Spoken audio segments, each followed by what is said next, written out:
Well, I believe we have a quorum, so I'm going to go ahead and get started here.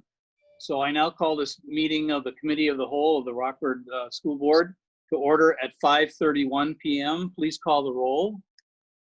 Mr. Dixon, Here.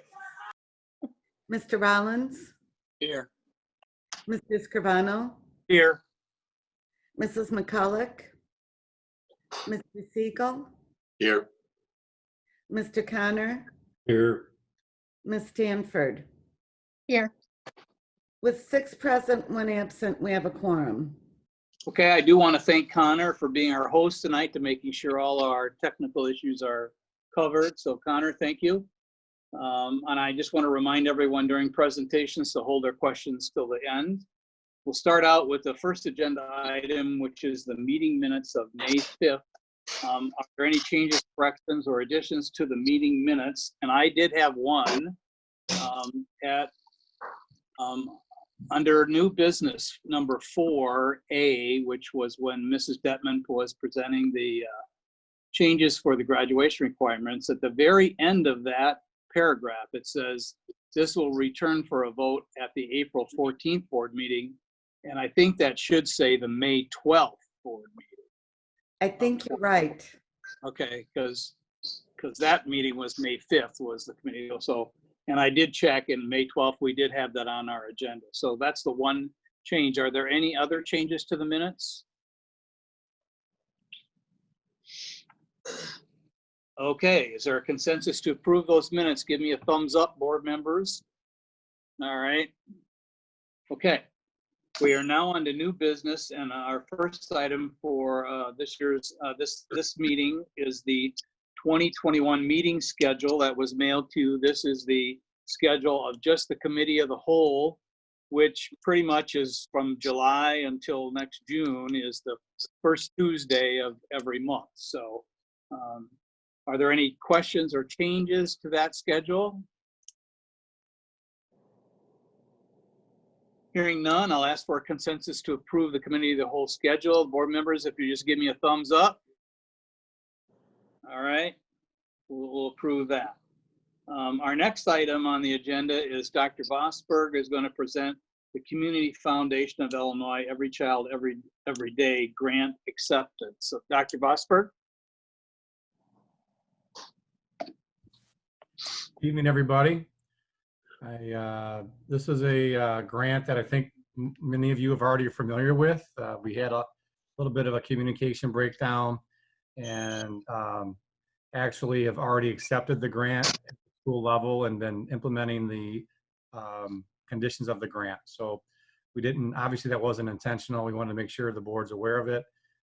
Principal at Whitehead wrote a grant for $38,625. The intent was to provide busing for students within the 1.5 mile radius that Illinois School Code says we do not have to provide busing for. The plan there was an attempt to improve student attendance in the winter months, knowing that when the weather's inclement, it may be more difficult for students to walk to school or have parents available to walk them to school. The implementation of this grant was cut short, so there's an amendment to the grant which will allow the school to purchase devices for students, tablets for students, 35 tablets for students, and pay teachers to work with students. There's 7 teachers working with groups of 5 students throughout the summer to help out for any learning losses that that those students have experienced with not being in school for the last 10 weeks. We did see some results with attendance improvement, and this is something we've talked about as a district before, so it was nice that we did get a little bit of a pilot here with a community partner and a grant from the Community Foundation. So we did see some improvement in attendance for our kids that were targeted. There's 90 students targeted, and that represents about 15% of the student population. And we saw a reduction in the students that were chronically absent. We also saw a reduction in overall absences, And we saw, more importantly, we also saw a reduction in tardiness. Kids coming late to start the day doesn't really get them off to a good start. They miss breakfast, which we try to make that up for them, but then they miss instructional time. So the tardiness was another issue that was addressed with this grant. So I'll open it up for questions. Board members have any questions for Dr. Vosberg or comments?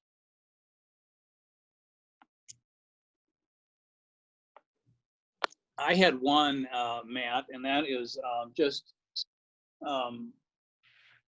what's the feeling that we're going to have? You know, this is for the 35 kids at that school that have the most issues, I guess, right? And need the most support. I guess what's the feeling on whether or not we're going to get all of them to participate and have their families, you know, actually cooperate with the time that they're supposed to meet with the teacher and all that. So I don't know if you can answer that or not. It's probably going to be wait and see, you know. Yeah, that's a good question. I do know that the principal there is very persistent. So that plays to our favor as far as making sure we reach out multiple times and we're not giving up if there's a lapse or a breakdown in attendance. But I think that will be a challenge. But using the devices, these devices are purchased again with the grant, and they will stay with the student at their household. So they'll have them 24/7 and be available for support with our teachers. But we'll definitely do our best to make sure that we can connect those students to this program. Okay. Any other questions or comments from board members? Mrs. McCullough? So with the change to the tablets and the instruction from the transportation, did the community foundation have to approve that, or did they just say, here, we gave you this money, we'll, you know, go do something different with it, because that was not the original intent? Is that correct, Dr. Rossford? Yeah, that is correct. We did notify the community foundation, and there was communication, and they did modify the terms of the grant on their side as well. So they're fully aware of the changes. Okay, thank you. Ken, this is Tim. Go ahead, Tim.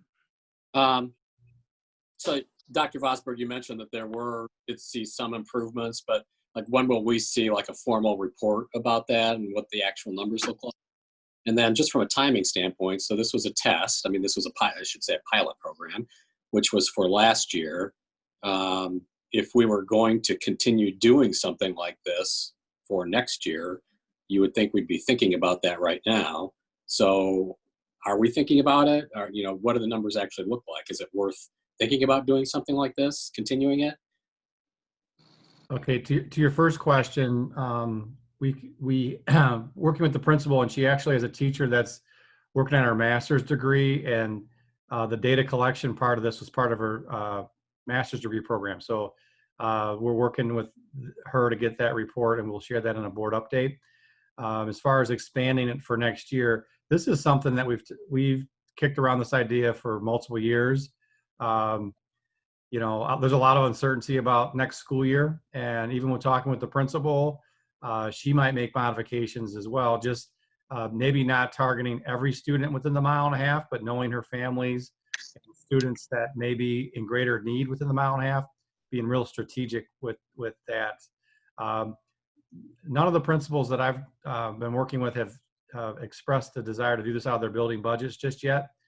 So I would say it's premature to say that we would do this anytime soon, but it is something that we've talked about and are willing to investigate further.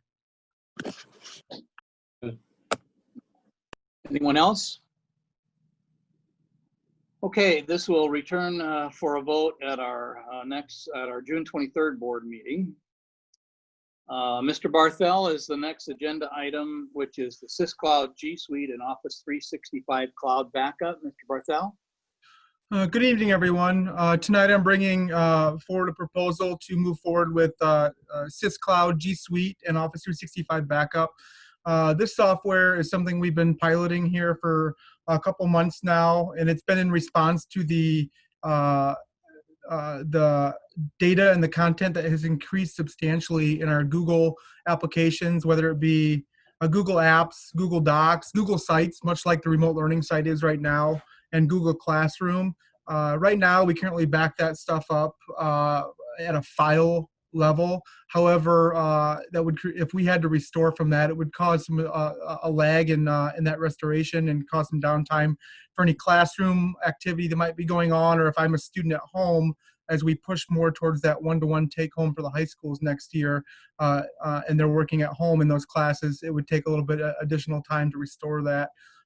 So this piece actually fits into our IT security as well, and what we're trying to accomplish going forward, and providing that more expedient restoration of files.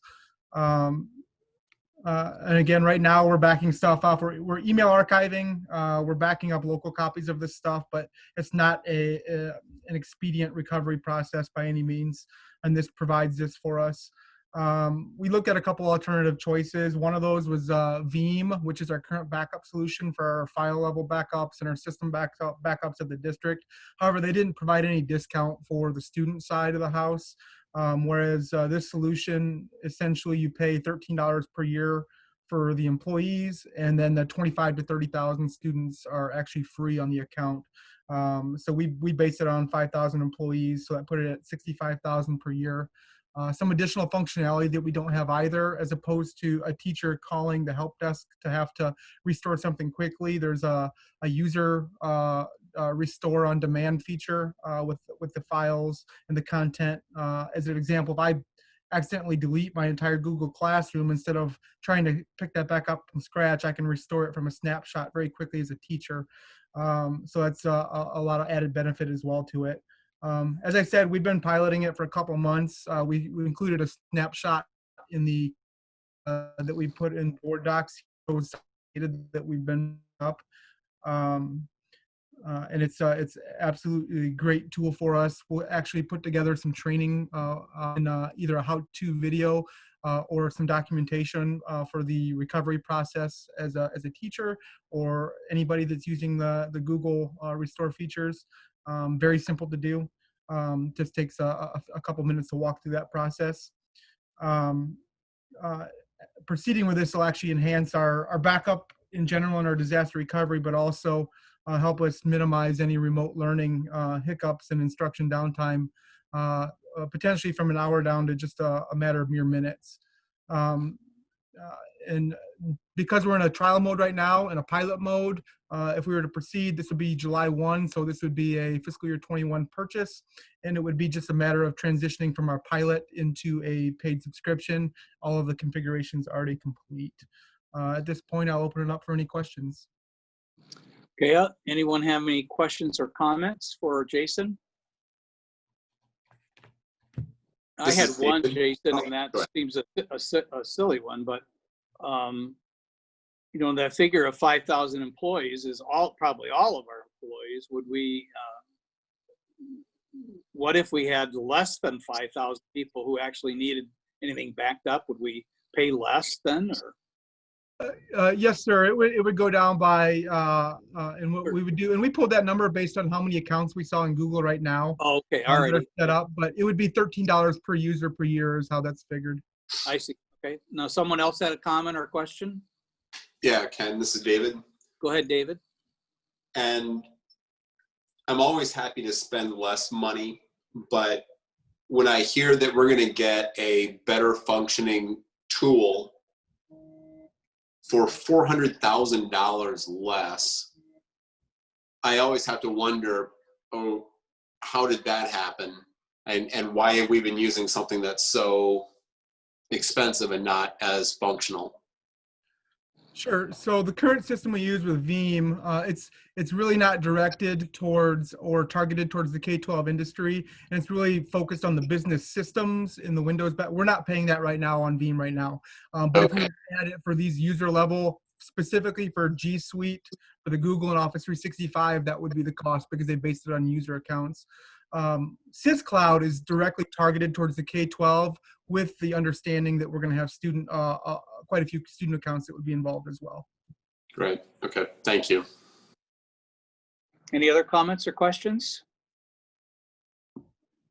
Okay, this will return for a vote at our June 23rd board meeting. Our next action, our new business item is Mr. Phillips presenting the BMO Harris Bank lease termination agreement. Michael, you're up. Yeah, good evening, everybody. We're going to be asking the board to consider approving the lease termination agreement and an ATM placement agreement with BMO Harris Bank. As you all may remember, BMO closed their branch on the first floor of the administration building back in April. Around that same time, they approached the district and they were interested in discussing an early termination to the lease. The Board of Education approved administration to enter into negotiations with BMO Harris. Current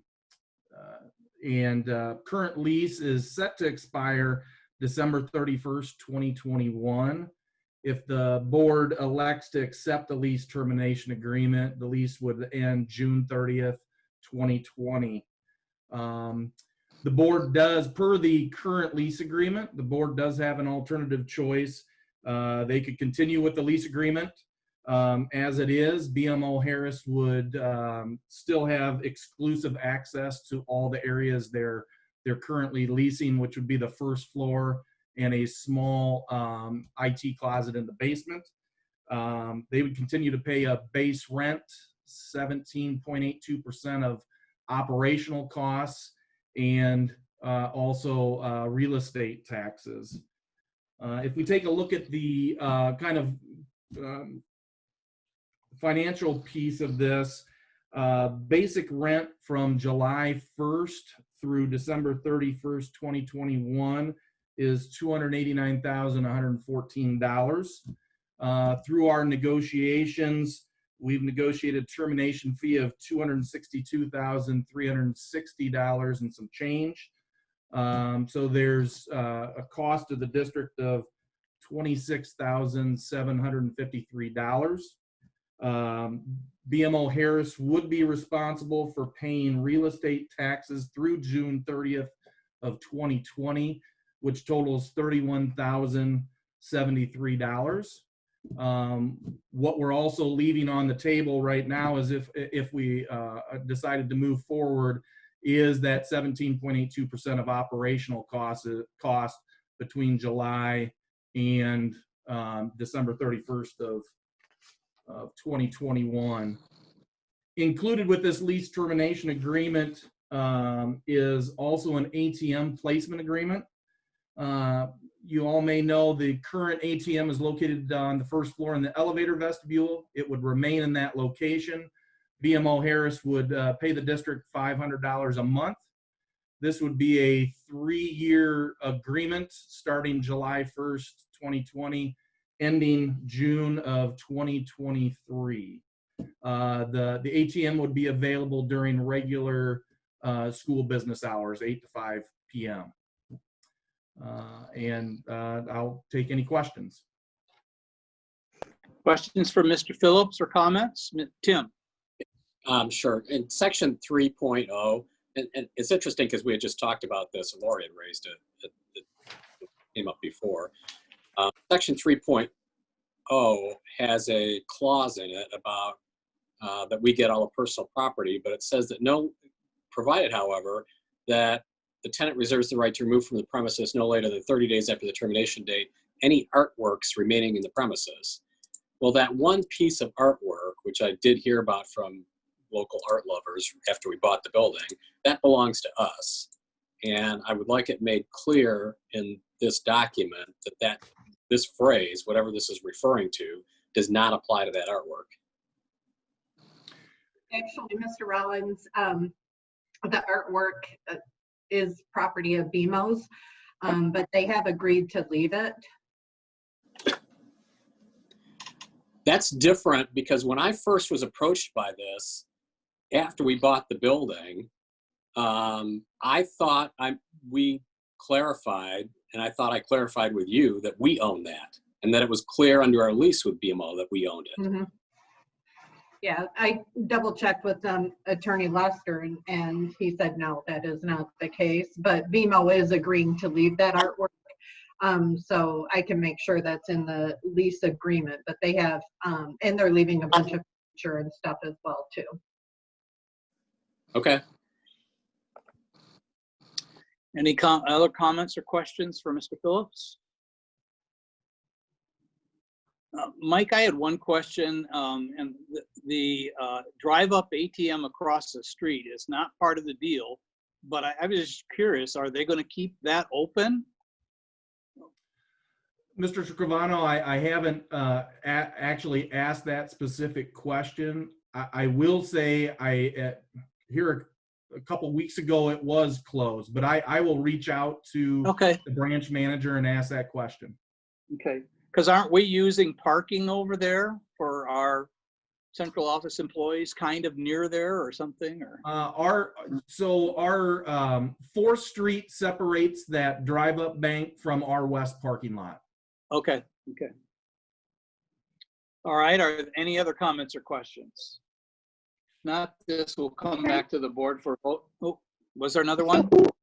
Well, it's just to, so Okay, with we're having a regard little to, trouble with your audio, Jude, but go ahead. can you hear me now? Yeah, there's a lot of static in it. Huh. Oh, you know why? I'm in the basement. Let me try something different. Well, let me just ask, can you hear my question for, and then I'll try something different later. I can hear you, Jude. Okay, thank you. So that drive-up ATM, that property across the street, does that all, would you remind us who that belongs to and what's going to happen with that? The drive-throughs, because they don't belong to us, right? Correct. The drive-up branch does not belong to us, nor that property. Ms. Holdley, do you have any further information on that? I don't think that's ever been a piece of the district's property at all. It never has been, so I'm not sure what their plans are with it. Okay.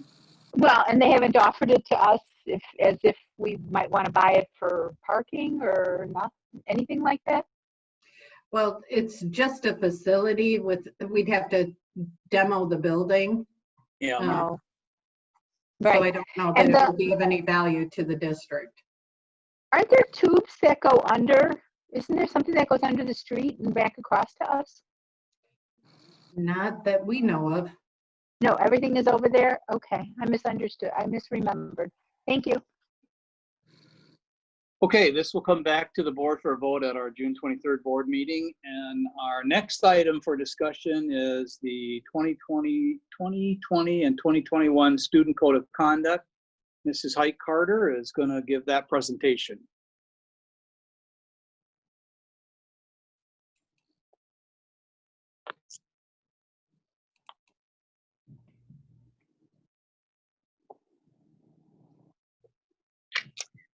Okay, thank you for unmuting me. Good evening, everyone. It's good to see all your faces and to see that you all are healthy. Yeah, thanks. So regarding the Student Code of Conduct for 2021, as you all can see in terms of the reduced number of slides, we did have some challenges in terms of collecting certain items. So some of those things that you would normally see, such as complete data profiles, those things are not there. I do have some things to share with you verbally, but hopefully by the end of the year, once everything is caught up to speed, we can actually share some of those quality data points. We do have, however, have some information from the state's report, which is included in the presentation. Once again, for the 2021 Student Code of Conduct, RPS continues to provide a consistent and effective practices regarding board policy, communication with our community and our parents, along with our schools, collaborative efforts, as well as training. Laura, can you go to the next slide, please? The following 6 categories will be discussed today in terms of the overview of the current Student Code of Conduct and the proposed revisions. Next slide, please. So in efforts, once again, for us to ensure that schools and families understand that safety, respect, and responsible school citizenship remains paramount, it's important for us to outline each category of the Student Code of Conduct in terms of language, in terms of exclusion and restorative practices, and in terms of the matrix which guides the behaviors that we expect our students to demonstrate while either in school or on or providing some other type of service as long as they're on school property. Can you go to the next slide, please, Laura? Thank you. So in compliance with Illinois School Code Section 105, the RPS Student Service and Alternative Learning Department continues to work with parents, administrators, teachers, and other support staff, and even in some cases, some students, to review the student code of conduct outcomes. As you all know, based upon the cases that you have reviewed thus far, we did have a lot of discussion centered around drugs this year, and the actual legalization of cannabis. So that was at the forefront of most of the discussions this year at the parent community meetings. Once again, our purpose is to provide our families and school leaders with a feasible framework for, once again, to ensure that students receive appropriate tier level support systems. Can you go to the next slide, please? So when we were engaged in these community meetings, the percentages of individuals that were actually attending these meetings, and we actually had 5 meetings total during the months of January and February. We had about 25% participants from the community, 15% from parent, school staff, and that includes teachers and counselors and social workers were about 20% of the participants, and administrators, which is assistant principals, deans, and principals alike, made up about 40% of the participants. Next slide, please. One of the key factors that we focused on was working together collectively to, once again, establish tier level support systems for preventive measures first, and then moving toward restorative practices, as the code has reflected in the past. The code is also aligned to the regulations and guidelines established under Senate Bill 100, which became effective in 2016, and it also provides for specific support and intervention for students served under IDEA. Next slide, please. So now we're going to go into, like I said, we have one specific data slide, and then we're going to be talking about the new proposed changes afterwards. Next slide, please. So you all saw this slide last year, I believe, for the first time. As you all know, that Illinois is starting to report on student discipline, and they focus on 3 categories in terms of identifying whether or not a district needs to revise or review their student discipline procedures. Last year, Rockford Public Schools, once again, provided favorable outcomes in 2 areas out of the 3. Those were expulsions and racial disparities. Once again, this past year, we came in those, we actually scored favorable in those categories again, except for suspensions. We did have an increase in elementary suspension specifically during the previous year, but this year, you know, once we get all of the suspension information into the system, it looks as if we're going to be looking a little bit better in that area. So we're excited about those numbers once we have those affirmed. So we are actually looking into, you know, what actually happened in those schools where we did see a decline in suspension rates at the elementary level, and see if we can continue to emulate those type of support systems further. Next slide, please. So this is a list of the recommended provisions, and if you would look to your red line copy that I provided for you along with your gray matrix, you will see the upcoming or proposed changes for the 2021 Student Code of Conduct. I do want to thank our president, Ken Scrivano, for providing me with the first error that we have a new vice president, Tim Rollins, and we also have a new board secretary, Ms. Jude McCulloch. And so we have already made those changes, and that's on the opening insert of the first, actually the cover page, not the first page, but actually a cover page.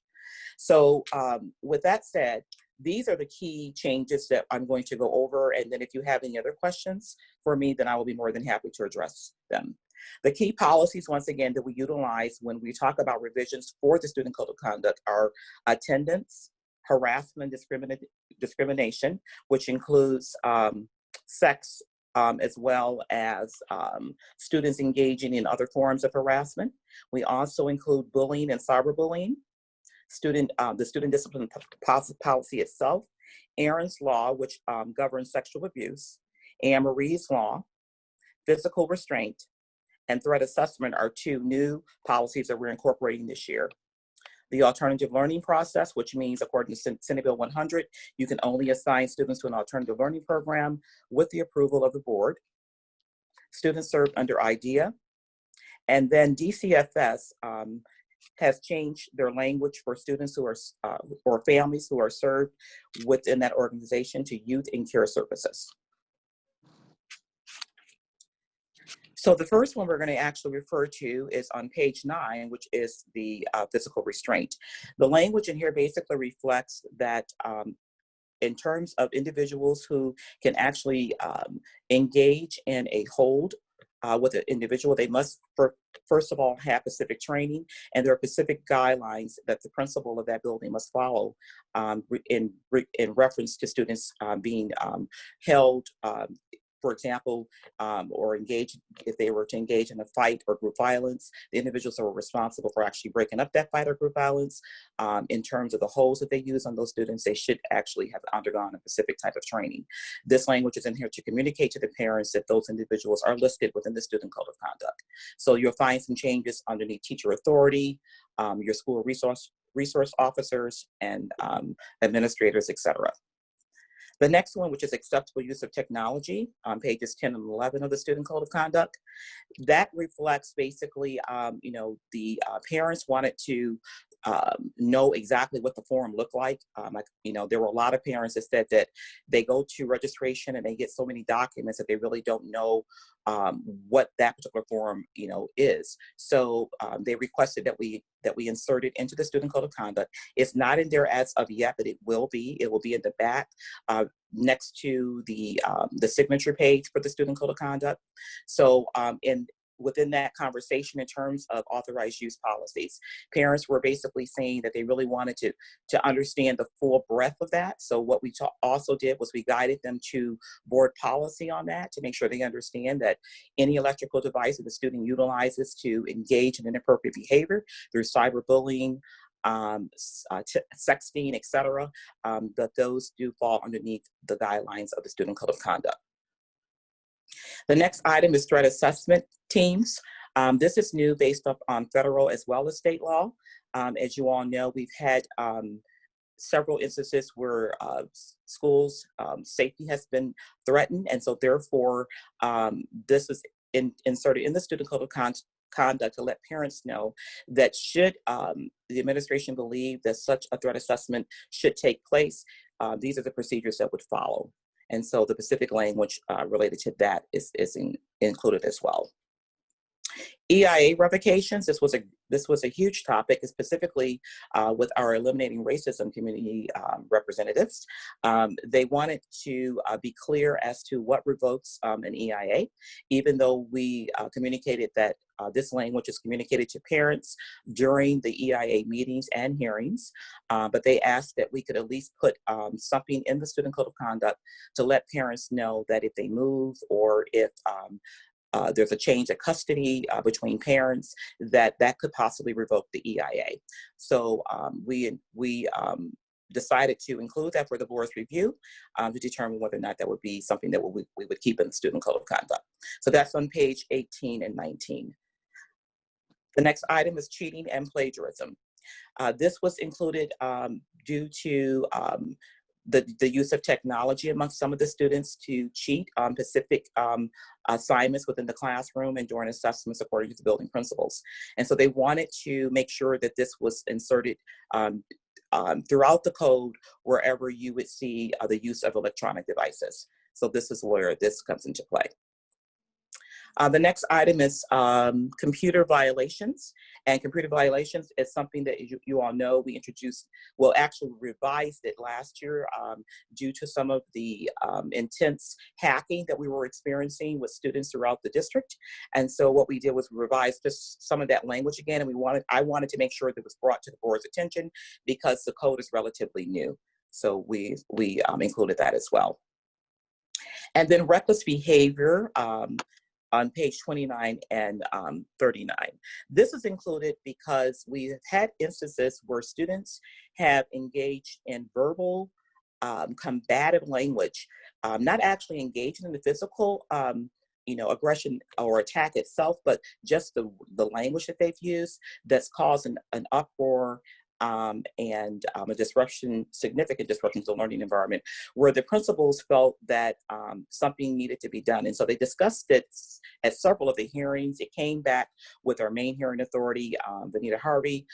She shared some of the language that had been shared. And so during the administrative meetings, it was agreed upon that we will revise the reckless behavior code to say that if students engage in argumentative, instances where actually they could possibly, not necessarily using the words that are threatening, because in that case, sometimes we go to threats, intimidations, or bullying, depending on the language, but just the nature and the aggressiveness or the tone of the argument, that it could be significantly disruptive, so that we would list that into the reckless behavior. So in other words, it could possibly result in someone getting harmed or hurt, which is where the language was headed in the discussion.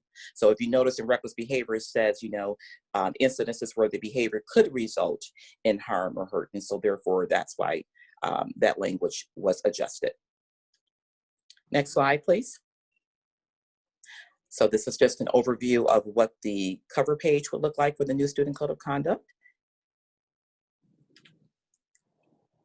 And then the last item is just basically to talk about, training. Once again, our team will continue to provide training for our administrators regarding specifically drug awareness and use on school property.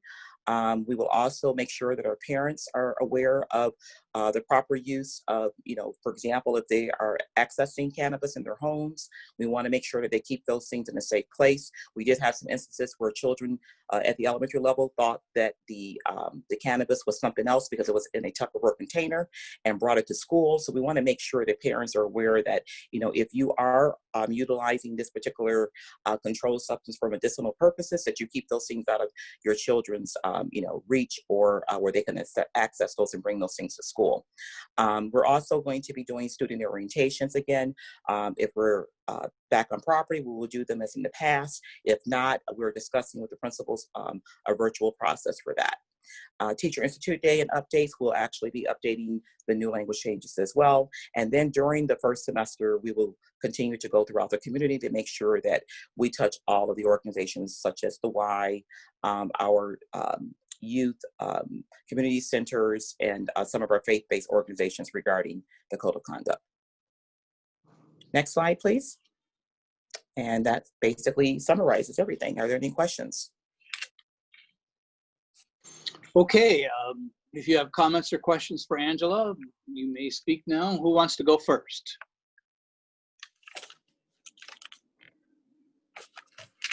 Well, I will then. Okay, Angela, I'm just curious, on page 10 where it talks about no use of electronic devices during a hard lockdown, and I was just curious as to why, why that's a concern, or what potential threat is that? Is that just to keep kids from using their phones to send social media? Alert their parents, and also, the principals just felt that so when you're in a hard lockdown, every night, everybody needs to stay put in. People are texting, kids are texting each other and saying things which, could possibly, escalate the situation. Okay. So that's basically what that was about. All right. Okay. Other board members?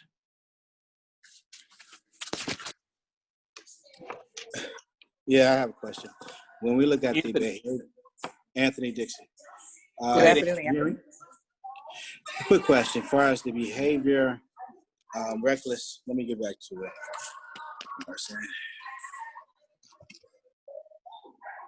Okay, so for the reckless behavior, do we outline exactly what the words would be? The only reason why I said that, because I can see that some teachers could interpret that differently than some other teachers, and so it's really based on perception from the standpoint of what do I think is reckless as far as the arguments. Is there like a defined way we could I guess the equalizer would be a better way, because some, like one parent, one teacher can say, no, well, that's not reckless behavior. Then another teacher will be like, oh, that's reckless behavior. And I can see it going both ways, the extreme on both ways. One is, I want to say picking, and the other, from a teacher standpoint, they can pick at a student from that. Another standpoint is another teacher can say, hey, I mean, they can be literally cussing each other out, and they say, well, that's not reckless behavior. So is there a fine tune that we could use for that? We have? Yes, we will be using that. Number one, first of all, Mr. Dixon, thank you for that statement, because that was part of the full discussion, is how do we clarify that? Now, we will actually be engaging in training, as you know, with our administrators, but one of the things we want to clarify is we do have verbal abuse, and we do have the use of profanity. And so that's clear in the code. But one of the things we're talking about is making sure that if students, the argument escalates to the point where somebody is about to get hurt, and we can't get them to calm down. Because the first thing that we have is students to say, well, I didn't engage in a fight. No, you didn't. But the words that you used and the conduct that you shown, why, demonstrated why you were utilizing the words, could have possibly resulted in that. And so that's what we're trying to get the kids to understand, as well as the parents. And so we did have a lot of discussion around this, and this is why I had alluded to when I was sharing it, that the principals brought it forward, specifically at the high school level. Then it was discussed with our main hearing authority, that brought it back to me. And then, of course, I then brought it back to the next administrative level again, and we all agreed upon the fact of what you just said. We have to be very specific in terms of what we're looking for, in terms of the reckless behavior, but we do have the other defining codes, such as verbal abuse and the use of profanity, to separate the two. So it's not just about the volume level of the language, it's what is said.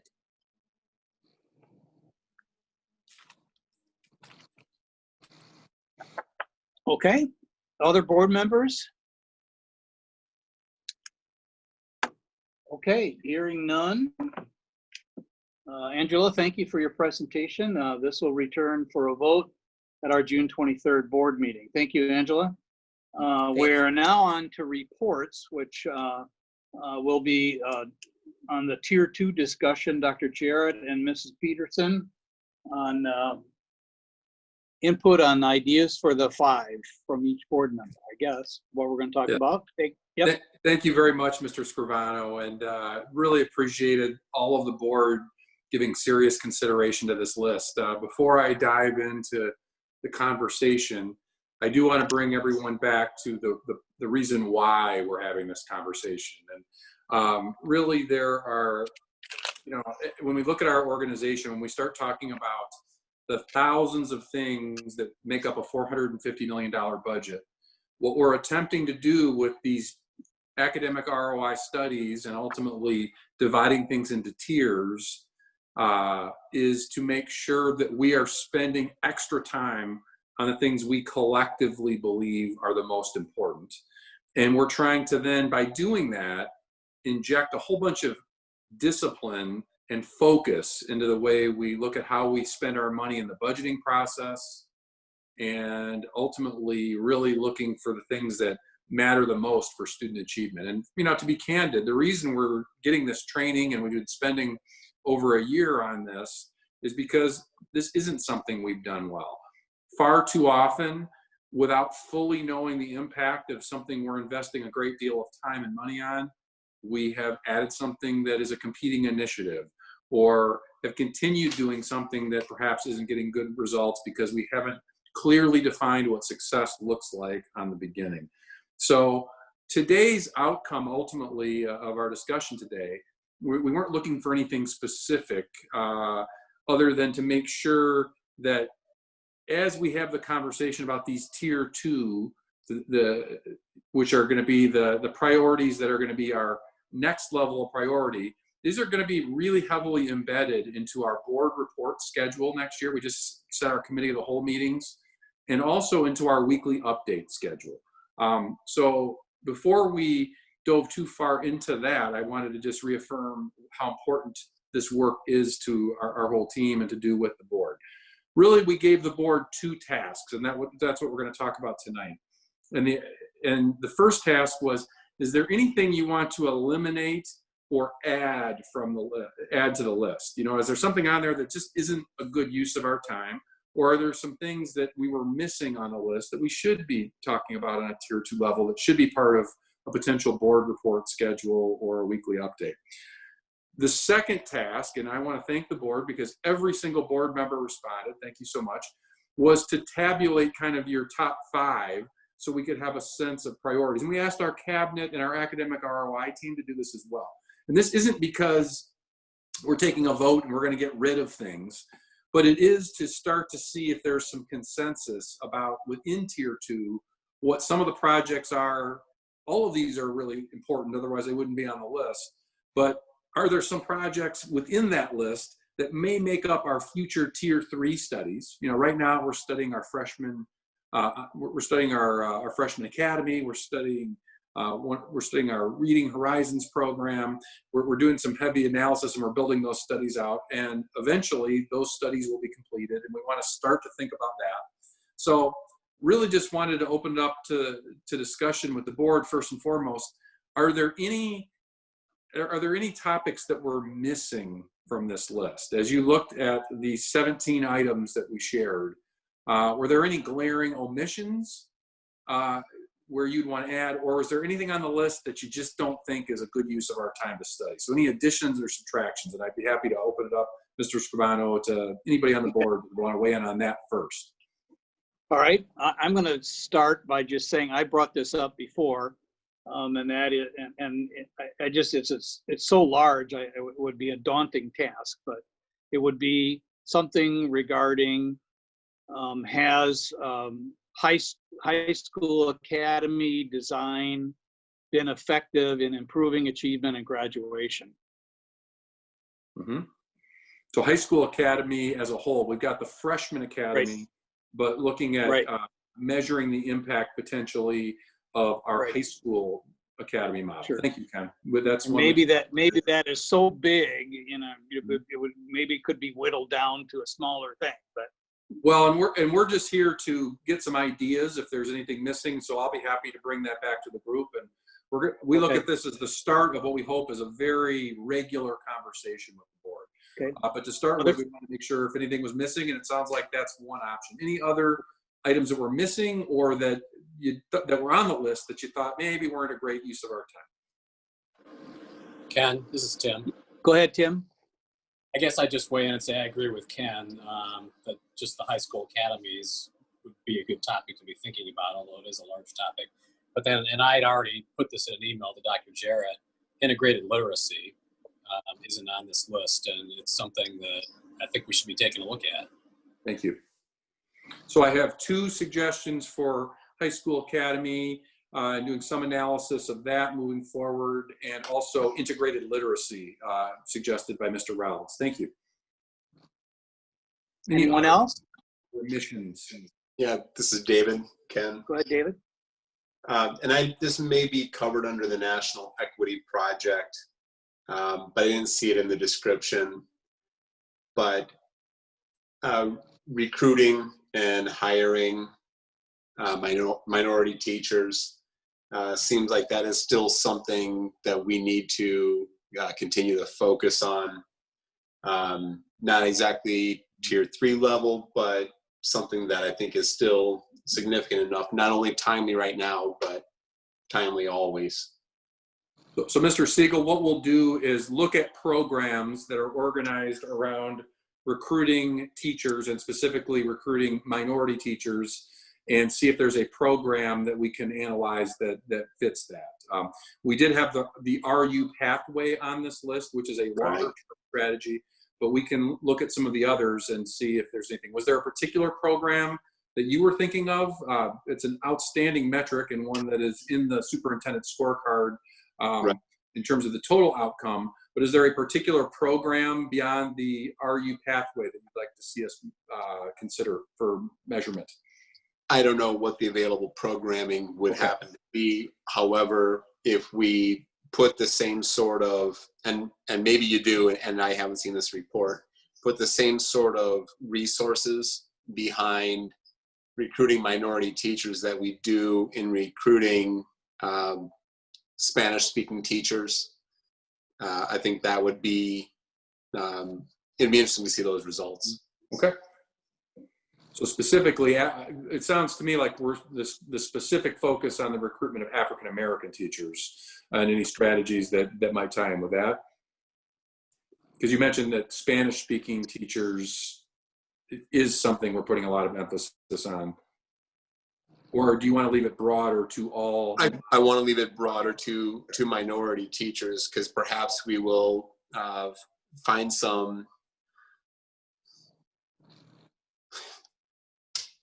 the nice variety of teachers. We got a very diverse school district, and perhaps we can find a greater diversity of teachers who will make better connections with the diversity of our students. Thank you.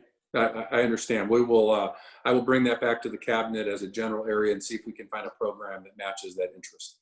Thank you. One thing I do want to put into place, and I think we're doing really well, we don't want to go way over. We want to add some in for sure. We left some room intentionally as a cabinet. We didn't want to fill this up. Sure. The thing we don't want to do is add too many. So, but we still have plenty of room to add. So I want to be clear with that. So what we've added so far is wonderful. And we certainly are open to you subtracting any that are on our list as well. So any additional adds or subtractions that the board would like to see weighed in. So far I have finding programs that are tied to minority teacher recruitment, integrated literacy, and the full high school academy to build on the freshman academy analysis. Those are the three I've added so far for consideration.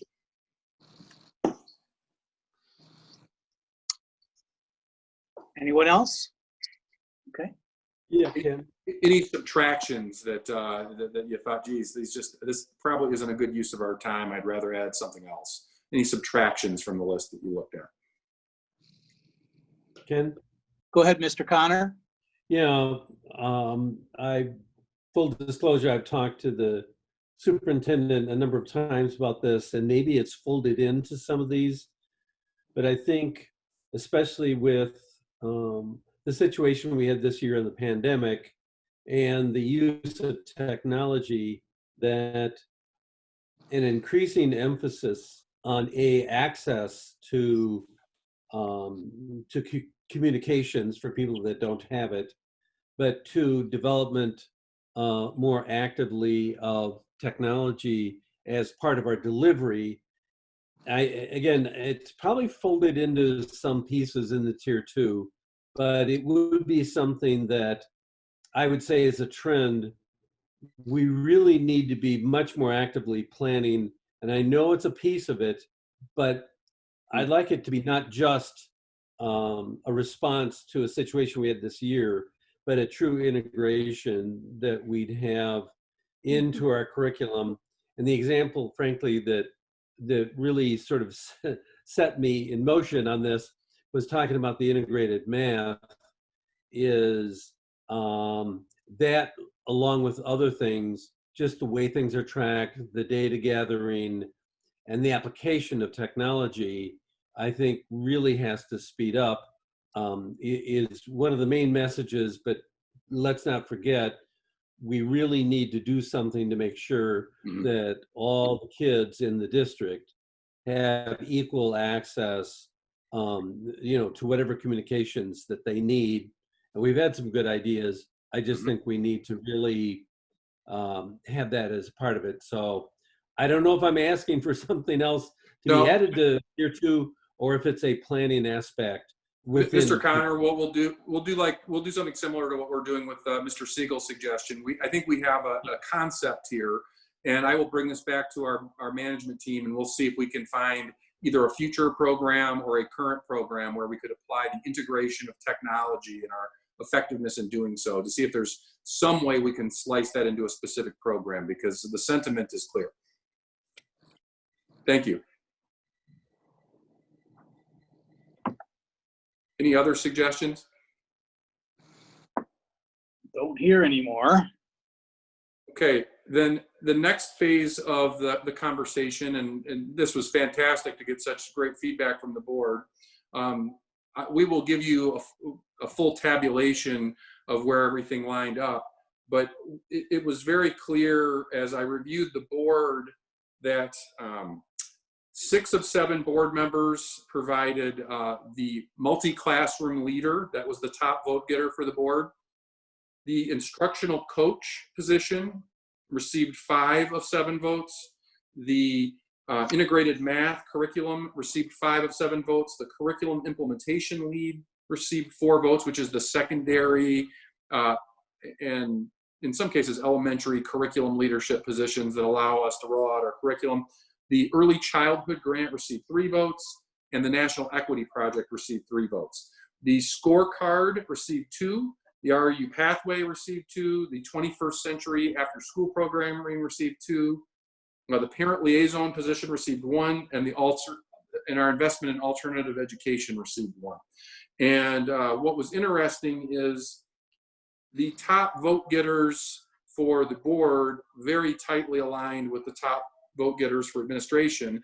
But as a rule, we saw widespread support for a number of initiatives. And again, there's no consequence for coming in first place or 6th place in the vote total here. This is really just the start of what we hope is a really robust conversation about setting priorities about what we spend our time on.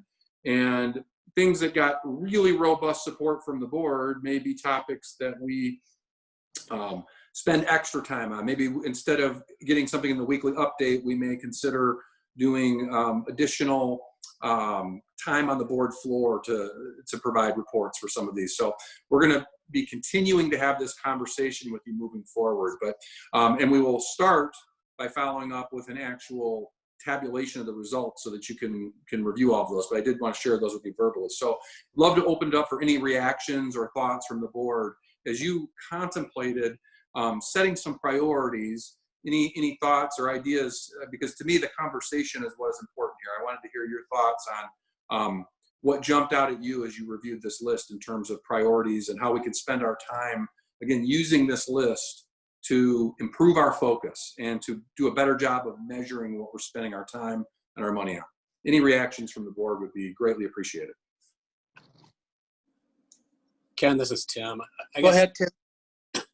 So my sort of framework, the things that I decided that I wanted to prioritize were things that I thought were affected what's going on in the classroom instructionally, which I personally think is what we need to start focusing on. We had some sort of bigger rock things in there that are more, to me, more policy things. There were a couple of things on there. Maybe I should have said this under the, why don't we just take these off? Like the grant money. I don't know that we need to do an AROI on the grant money. It's just grant money. Maybe we're looking to see if there's better things we can do with the grant money. But, things like the MCL, the instructional coaches, the CILs, the integrated math, that all is affecting what is going on in the classroom. And that's the reason I prioritize all of those. Thank you. Tim, that kind of commentary is really helpful because how you voted is important to us, but what's even more important to us is to hear why you vote, because really it's about the conversation. So that's extremely helpful to hear that your priorities were really tied to really making sure we're spending more time and focus on things that actually directly impact the classroom. And that was the filter you used, because there were really no guidelines that we gave other than we wanted to hear what your priorities were. So really helpful. Other board members love to hear from you about what guided your thinking as you set your priorities. Well, this is Ken. I'll just say similarly thinking, I was tempted to think about, well, what costs the most money? But then I thought, well, what's really important is what links to goal 1, which is, improving student achievement, and the instructional coaches and the multi-classroom leaders and those things, to me, are things that are directly linked to driving student achievement improvement. And how do we know if they're effective? So that's kind of what I was thinking along the same line. So anyone else?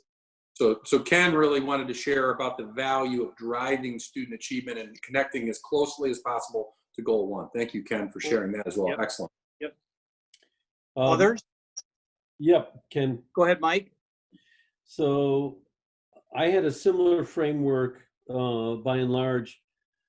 And as Tim expressed, I will say I had some of the same questions on the grants, but I took it at face value.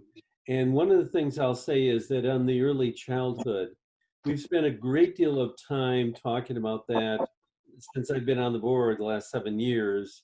And whether the grant is really the right way to approach this, the fact is, it's really, from my point of view, was about emphasis. So I took extension of the classroom because I would agree with the math, I'd agree with the instructional coach, agree with the multi-classroom leaders because of their impact on the classroom. But from my point of view, we've talked so extensively that there are a lot of our students that start way behind. And so from my standpoint, that emphasis on early childhood, again, I would agree. I don't know if the grant is the right way to fit that in, but as a student outcome goal, I mean, to me, early childhood just has to be something that, in spite of the way the title fundings is set up, we absolutely have to address that, especially for our district. So Mike, and by the way, the reason I'm repeating and paraphrasing is not because you weren't all very clear in what you said. It's just because I'm taking notes and I want to make sure I'm getting it right. But Mike, what I heard from you is early childhood was an example to illustrate a larger point about the importance of many of our students starting behind, and what are we doing to link to the classroom ways that can extend the learning environment for our students. How can we help students catch up? How can we extend? How can we do more? And so you actually saw value in that context for something like early childhood. Correct. That's 100% correct. Okay, wonderful. I'd love to hear from everybody if you'd be willing to share with me. Ken, this is David. Go ahead, David. I had a very similar list to Mr. Rollins, and the way I picked my list was to look and see if not only were students being addressed, but were students and teachers in tandem, noticing that there were a number of programs where student achievement is going to be addressed for something like 21st century.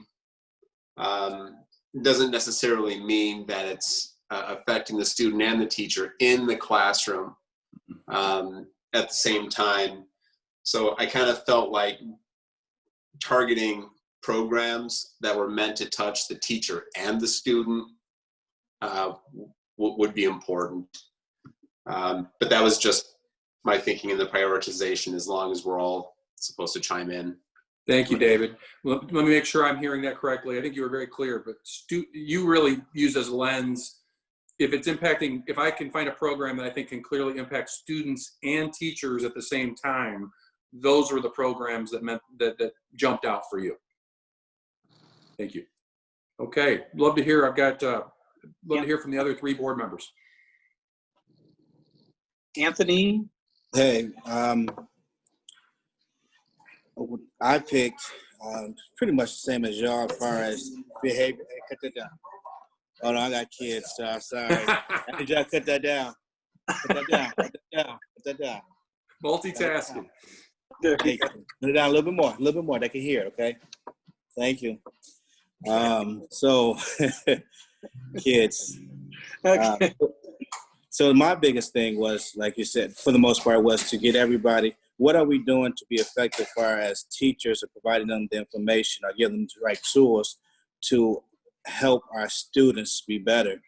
The biggest thing that I wanted to push is I really believe that there's no dumb kid. I think there's ways we have to be creative to reach some of them because of maybe behavior, some of them because of boredom, some of them because they just have to, it has connected.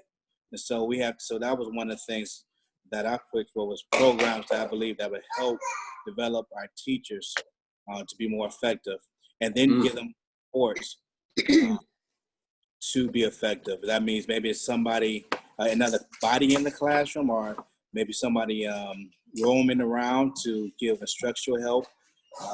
So those were a couple of things. And then to add on kind of what Mike Connor said was early childhood. They are oftentimes, especially in our case, they're behind.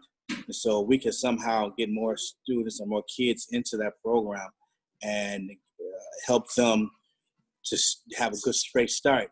Maybe we can change the trajectory of what's going on with our students. So those were the things that really I was really focused on. Anthony, thank you so much. What I had for you is two really clear sentiments. One is the power of anything that drives teacher effectiveness, which will then help students. And I heard the also echoing Mike Connor's sentiments about the importance of extending learning opportunities for students. You specifically cited early childhood to help our students catch up. Am I hearing you correctly on the two filters that you used? Correct. Thank you very much. Okay, I'd love to hear from our other two board members, please. Mrs. McCullough. And this is June. Go ahead, June. Just kind of like everyone else, I picked all the things that relate to student achievement. And the one other thing that I chose was the National Equity Project. And my thinking behind that was, it seems like every time we see scorecards or achievement data broken down by ethnicity, our minority kids are doing the worst. So I just think that that is probably an area that we need to concentrate on. Thank you. Really clear there. Student achievement, but with a specific focus on making sure all students are achieving at high levels, and specifically focusing on achievement gap issues is what really drove you, June. Right. Thank you very much. Jude, would you be so kind as to close us out? Sound Mrs. is any McCullough? better? Yeah, here I am. Is my sound any better? Yes, it Yes. is. Okay. You know, that the classroom leaders and the MCLs, that was important. I don't disagree on the math thing. One of the ones that I haven't heard anybody else speak to was the counselors. It seemed like, you know, here it was at the end of the list, but all these years in the system, we pay a lot of money for these counselors, and I don't know how they're helping our achievement in our schools. And I don't know if I don't know if they can make a difference, but certainly. So I compared that, and I also had the equity piece on there. I would like to know that if we're going to bring in a bunch of training, and we're going to try to get, and I guess in part this is in light. I was skewed a little bit by what's happening in our community and across the nation, and actually the world right now. But you know, internally, what we're doing, our staff and students, it's not fair is the wrong word, but better partners, better students, better teachers, cognizant of differences that people have from cultural backgrounds. It seemed to me like that we're spending a lot of money on it. What was it, $1.6 million? Are we getting anything out of that? And this isn't looking at, you know, going out and hiring minorities. This is not it's like what we're doing to try to understand each other as human beings could make a difference in how students achieve. I've always been of the mind that if they can connect with at least one teacher, you know, that teacher, somebody that they can pinpoint, come to, have conversations with, who they trust, can make a difference in a child's life, especially if they don't have a home situation. So, or a friend, the right friends. So I put the equity piece in there, and I don't know that anybody else put counselors, but I think counseling could impact. But I am totally in agreement with the rest of the group. you know, that the academic piece is what's happening in the classrooms and in the buildings to help push achievement. If we're going to spend our resources in that way, it would be nice to know that those are working. So, and with regard to the grants, you know, one of the, doesn't anybody else wonder all these 21st century, all this money being spent, that we have all these grants with the Park District and Burpee and, you know, the Discovery Center. And I mean, is it making a difference, or are we just filling time? Is it stimulatory activity, or is it actually helping with achievement? I'd kind of like to know that, and I don't know that we really can assess that well. Thank you, Jude. One of the I heard lots of valuable things, but 2 things really jumped out. One is that really strong equity work can drive achievement outcomes. So I think you connected what you heard about the importance of classroom and student achievement to the work in equity. And I think you made a specific emphasis on the power of high quality training towards relationships. And you mentioned counselors as a specific position, and also connecting that to the equity work as well. And then you also mentioned the importance of measuring grants. So what I'm going to do, if I captured all this correctly, what I'm going to do to make sure we got this, I will take some time and come back to the board with a kind of a synthesis of what your top filters were. We'll look at potentially making some additions to the list, and I will come back to you ideally as soon as our next board meeting with an updated list, and spend some time potentially during the superintendent's report kind of regurgitating what was said from the board's perspective about the lenses you looked at these on.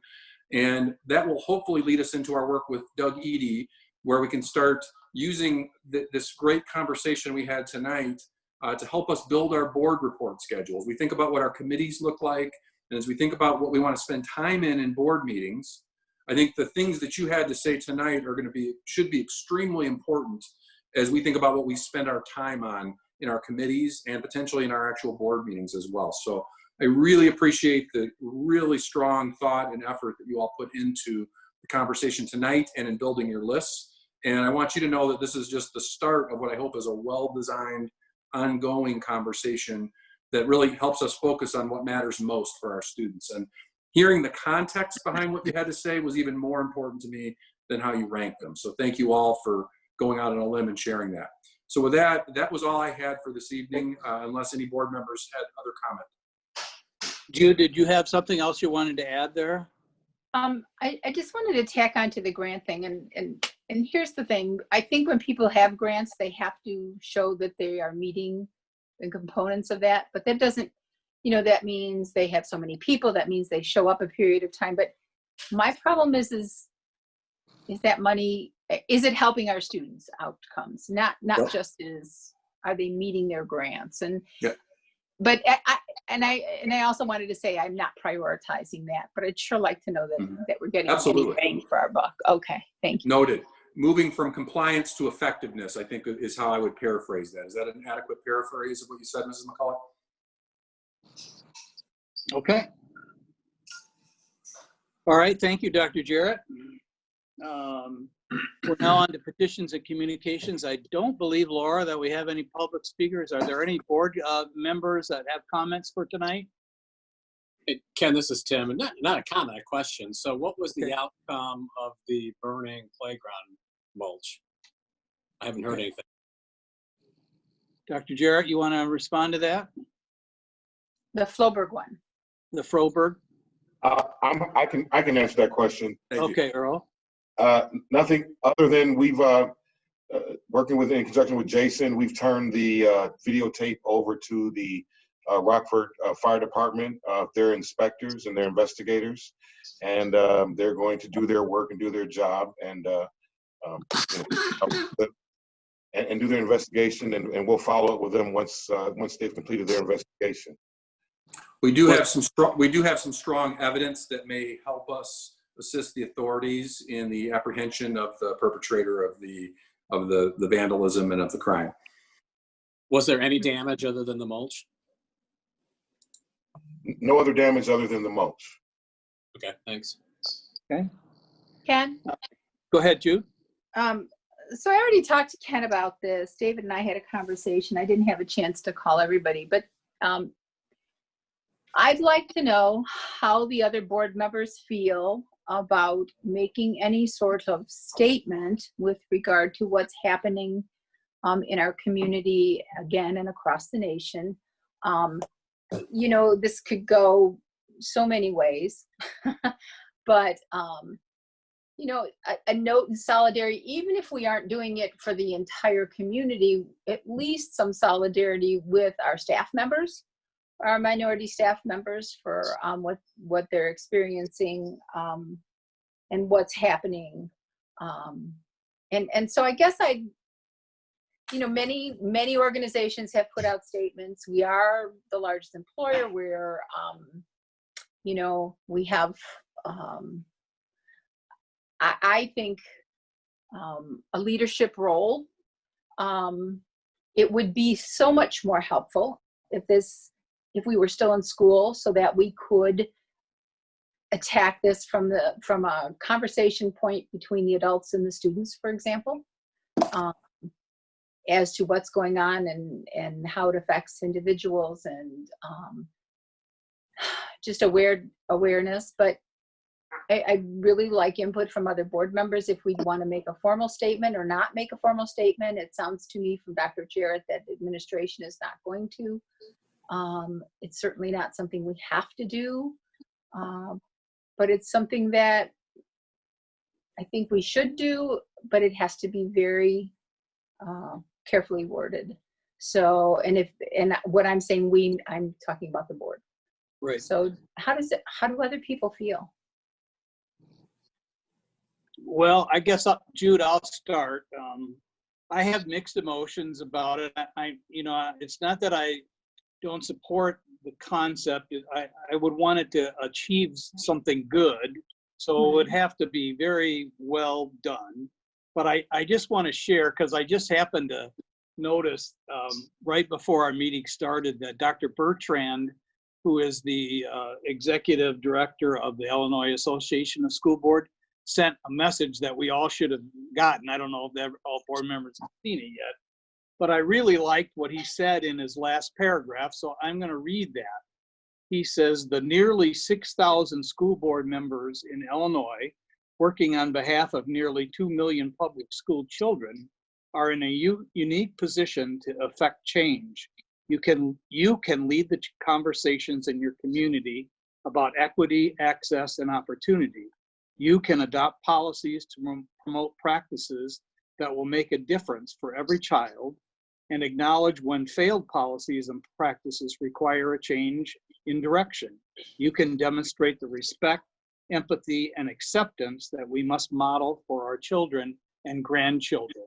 So I just thought that was kind of, you know, a good way to say the message of, and so I just thought I'd share that with the group. So I'd like to hear from other board members and anyone else who has some thoughts on the subject. Anyone else? Yep. Ken, go ahead, Mike. So here's what I'll say. I think as individuals, and I'll speak for myself as an individual, that you know, yes, there's a great deal of sympathy for the positions and for the issues. I think the question that I have is, what do we say? And two, you know, would it be taken as politicizing in any way, shape, or form what's going on? And I think that would be my one large concern, is having empathy and making that difference, as you read from the state director, is wonderful. All I'd want to do is make sure that we are doing this and that it comes across for the right reasons. So that would be my, not the, I think it's a great you know, it's a great motivation, and clearly people's hearts are in the right place. It's just how it would come across. So I think, you know, maybe if there was some exact wording or something like that, you know, that might help me get a better sense of what we are signing up for. Okay. Mr. Siegel, did you have some comments? I do. Okay. I understand that it may be the most positive strategy to not make a statement, but having been at the protest at the first precinct Saturday night, up until the point where things started going sideways, which corresponds with the point where the organizers left because their time was up, there were a number of speakers who got up and spoke about changes that need to take place at a local level, but at a systemic level.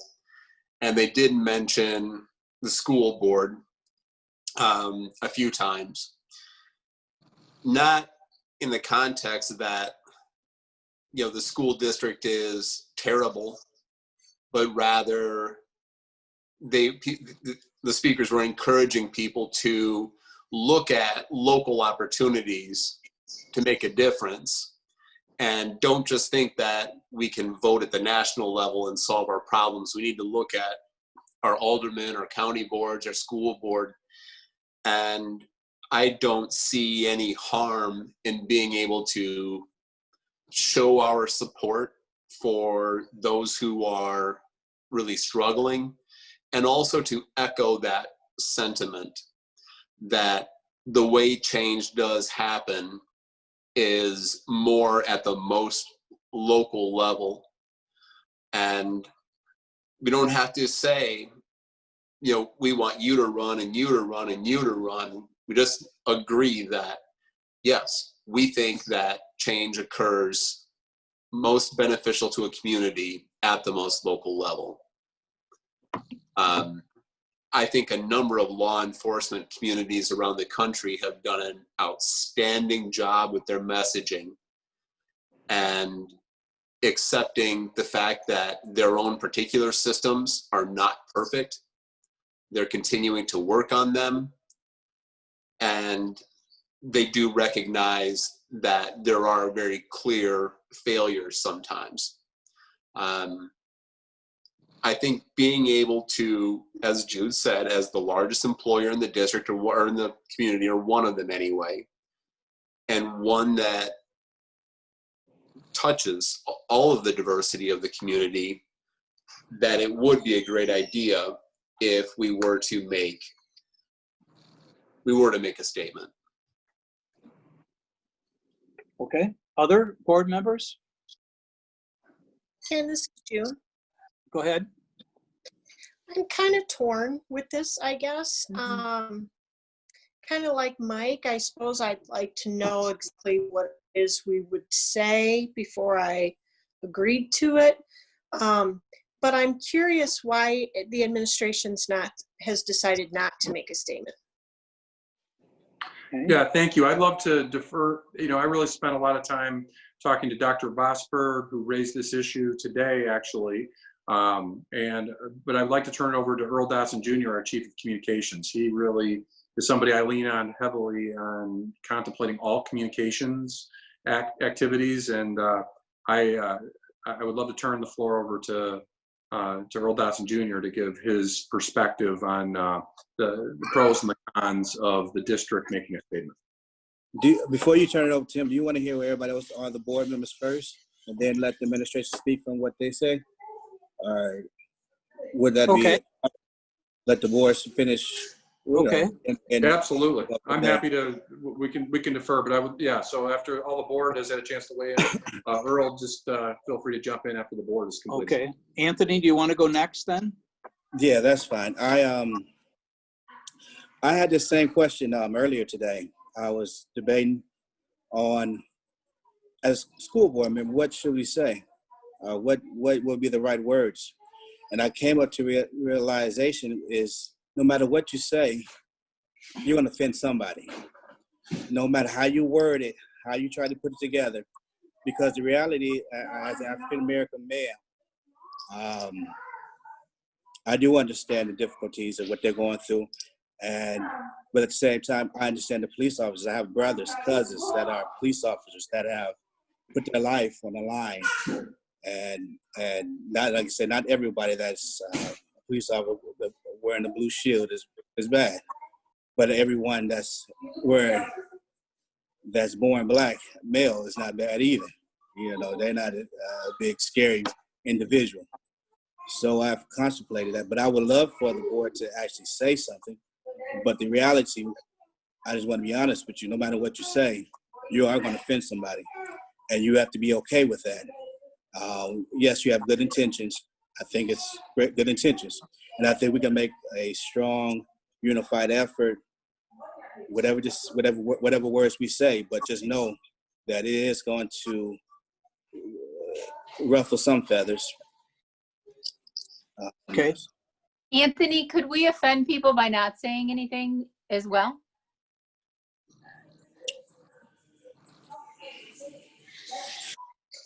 Yes, but I think from this perspective, they don't really expect you to say nothing. It would be, it's not healthy, but it's normal for companies not to say nothing.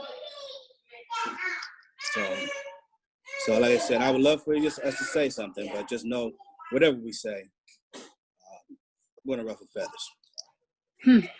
Okay. Thank you. Any other board member have a comment or? I guess. Go ahead, Tim. Was thinking along the same lines as Anthony. Whatever you say is simply be fodder for somebody to take after us.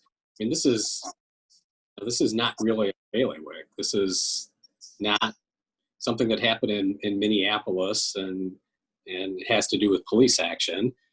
I guess I'll say what a couple of other board members say. I'd like to see what we would say, but I'd also like to hear, I am kind of interested in hearing what Earl has to say about it, because obviously he doesn't think the administration should weigh in on this. I'd kind of like to hear his reasoning. Okay. Anybody else before Earl? Okay, Earl, it's your floor. Good evening, everyone. Let me just first say, as you know, I don't speak for the African American community. My comments are made up of, or my advice and my counsel is made up of what I would call my professional opinion and just my character of who I am and just my experiences. And so for me, when you talk about what to say, right? I heard, what do you say, right? So to me, this all started, the aggrieved person here is George Floyd and his family, right?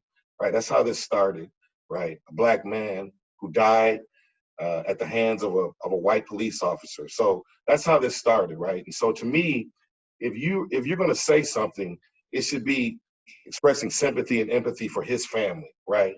That's just the way I feel. And if you don't know him or his family, then it's probably a little bit disingenuous to try to express from who we are and what we do, to try to do that as a public school system. Number two, you could take the angle, and this is what I said. We could talk about what we've done, right? What have we done to improve the standing and the image and the plight of Black males in America as a school district? Well, I don't think we have all the information on what that is, and we don't have what I would call an outstanding record with that. And so I think what our record would be on that, we could say it's incomplete, right? Our answer would be incomplete on what we've done as a public system. And lastly, if you just get down to the nitty gritty of it, for me, right, who has some standing, this is about Black men dying at the hands of white police officers, right? That's what this is about, right? And if as a school district, we're not going to address that, then really what are you going to say, right? Because that's the issue, right? That is the issue.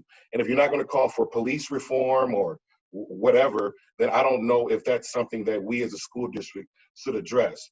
Now, I can tell you what I would suggest, what you can do, right? And what I've been telling people is, I think first, you examine yourself, right? We all have our own biases and prejudices, right? So you start with that person in the mirror, right? Then I would suggest you go to your own networks, right? We all have platforms to express how we're feeling. And what you say to the people that you're closest to would have way more of an impact than a statement we would put out. Talk to the people you love and talk to them about how you feel. Use your platforms to really express, and that I think that's how we change. That's something you can do as an individual, which would have way more of an impact. And lastly, I think, again, we've talked about this, right? Black Americans have talked about this for a long time. This, to me, is about a majority issue. It's about people who are in power, who have the ability to make the change that we need to see, right? We've been talking about this. So to me, it's the idea of words speak louder, your actions speak louder than your words, right? So I'm at the, don't talk about it. What are we going to do about it? And it's good to hear some board members tonight talked about, hey, what about the equity piece, right? What can you do in your sphere of influence to make change in America to address, equal justice under the law and systemic racism in our society? I rest. Thank you. Okay. Very good words, Earl. Thank you. Anybody else have any follow-up comments? All right, so I would say we all need to think about this for a while and continue to have a discussion, but I encourage all of us to be good role models in the community for equity and equal opportunity. So any other comments for tonight? I would say that if, since people need to see something, if anybody would choose to write something down and send it to Ken, he could send it out to the board to see if that was something that reflected what they were comfortable with or not. And if he doesn't get anything, then that's a statement as well, right? Yep. Okay. Thank you, Jude. Thank you for any other comments? I appreciate Mrs. McCulloch raising that issue. I think it's important that we have these kinds of conversations, whether it's a board meeting or a committee meeting. So thank you for bringing that forward. Okay.